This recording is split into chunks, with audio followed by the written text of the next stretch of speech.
مصطفیٰ کا حضرت ابوبکر صدیق بھی ہے، لیکن ابھی تک میرے آقا نے اعلان نبوت نہیں کیا، لیکن حضرت ابوبکر صدیق میرے آقا کے دوست تھے، بڑے بڑے لوگ اس میں جو ہے اس قافلے میں چلے ہیں۔ ابھی قافلہ جیسے ہی مکہ کے باہر نکلا، فوراً جو ہے میسرہ نے جو ہے ایک بہترین سواری میرے آقا کی بارگاہ میں پیش کی۔ ابو جہل کو یہ دیکھ کے جو ہے نفرت پیدا ہوئی، اور اس نے جو حسد کے عالم میں کہا کہ غلاموں کے ساتھ ایسا سلوک نہیں کرنا چاہیے۔ میسرہ نے کہا میں تیرا غلام نہیں ہوں، میری جو ملکہ ہے یعنی حضرت خدیجۃ الکبریٰ جو میری آقا زادی ہے، اس کا کہنا یہ ہے کہ میں ان کے ساتھ اس طریقے کا سلوک کروں تو میں ان کے کہنے پہ چلوں گا، میں تیری بات سننے والا نہیں ہوں۔ یہ کہہ کے اسے جھڑک دیا اور آقا کی بارگاہ میں اچھی سواری پیش کی، اس پر میرے آقا سوار ہوئے۔ اب جو ہے سفر چالو ہوا ہے جو ملک شام کی طرف جانا ہے۔ چلتے چلتے راستے میں بہت سارے ایسے کارنامے میرے آقا سے رونما ہوئے جس کو دیکھ کے میسرہ کا دل آپ کی طرف کھینچا جانے لگا۔ جیسے کہ جب راستے میں جب یہ قافلہ چل رہا تھا، اچانک دو اونٹ اتنے زیادہ تھک گئے تھے کہ وہ چلنے کے لیے تیار نہیں ہے، وہی بیٹھ گئے۔ میرے آقا کی بارگاہ میں میسرہ آیا اور کہنے لگا کہ محمد تیار۔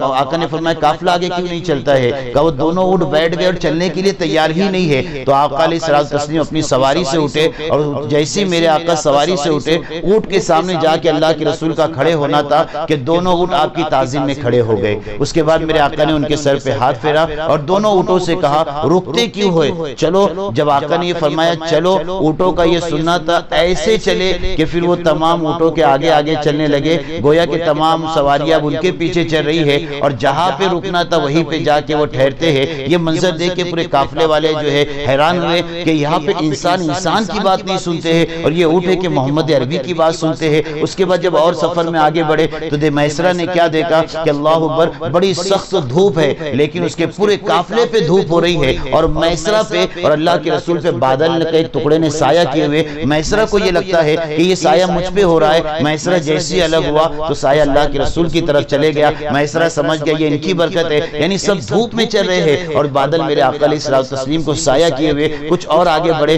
تو کیا دیکھا کہ دھول اڑ رہی ہے، تمام کے کپڑوں کو گندا کر رہی ہے، تمام کے کپڑوں پہ گرد لگ رہی ہے، لیکن میرے آقا علیہ الصلوۃ والتسلیم کے جسم اقدس پہ، کپڑے انور پہ جو ہے ایک قطرہ بھی دھول نہیں اڑی۔ تمام کے پسینے گر رہے ہیں اور تمام کے پسینے سے بدبو آ رہی ہے، اور آقا علیہ الصلوۃ والتسلیم کے پسینے اقدس سے جو ہے خوشبو مہک رہی ہے جیسے کہ عطر وغیرہ کی خوشبو آتی ہے۔ اور آگے بڑھے تو میسرہ کا کہنا یہ ہے جیسے جیسے ہم آگے بڑھتے تو وہ درخت جو کہ سوکھ گئے تھے، جن میں کوئی پھل نہیں تھا، جیسے میرے آقا کا وہاں سے گزر ہوتا تو درخت تر و تازہ ہو جاتے تھے، ہرے بھرے ہو جاتے تھے، جن پہ پھل نہیں ہوتے تھے ان پہ تر و تازہ پھل آ جاتے تھے۔ یہاں تک کہ میسرہ فرماتے ایک ایسی جگہ ہم پہنچے کہ درخت کے پاس پہنچے، تمام قافلے والے پہلے پہنچ گئے تھے، میرے آقا تاخیر سے پہنچے، تو تمام نے جو ہے درخت کا جو سایہ ہوتا ہے وہ تمام کے تمام نے گھیر لیا، اور درخت کا سایہ بالکل ختم ہو چکا تھا۔ آقا علیہ الصلوۃ والتسلیم جب تشریف لائے تو ان کے لیے کوئی سایہ نہیں تھا۔ آقا دھوپ میں بیٹھنے کی، جیسے ہی میرے آقا دھوپ میں بیٹھنے لگے تو میسرہ فرماتے میں نے کیا دیکھا،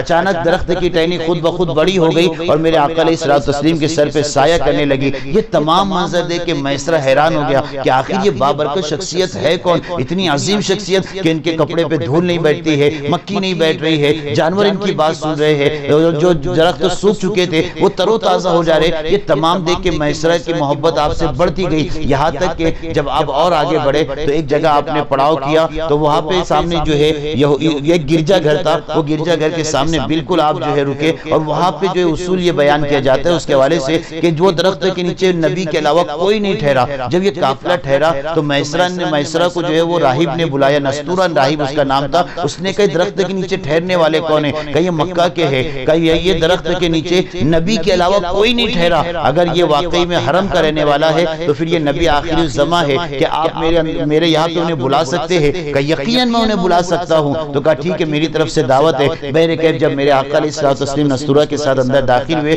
تو نستورہ میرے آقا کا چہرہ دیکھتا اور حیران ہوتا، اور آقا کا چہرہ دیکھتا ادھر جاتا، آقا کا چہرہ دیکھتا ادھر جاتا، گویا اس کے پاس اللہ کے رسول کی ایک تصویر موجود تھی، وہ تصویر دیکھتا، مصطفیٰ کا چہرہ دیکھتا دیکھتا، تصویر دیکھتا، مصطفیٰ کا چہرہ دیکھتا، جیسی تصویر اس کے پاس موجود تھی ہو بہو اللہ کے رسول کی شکل و صورت اسی طریقے سے تھی۔ نستورہ نے کہا تو نے یہ وہ میسرہ نے کہا نستورہ سے تو نے یہ تصویر کیسے بنائی؟ کہا یہ تصویر میں نے نہیں بنائی، سلسلہ بسلسلہ یہ ہمارے پاس آئی، اور جو آخری نبی ہوں گے وہ ان کی یہ شکل و صورت ہے۔ کہا یہی تو میرے ساتھ تشریف لائے۔ کہا ہاں ایک چیز ان کے اندر باقی ہے جو مجھے دیکھنی ہے، کیونکہ ہماری توریت کے اندر بیان کیا گیا ہے کہ جو شکل و صورت اس یہ بیان کی گئی ہے، ایسی شکل و صورت والا جو ہوگا مصطفیٰ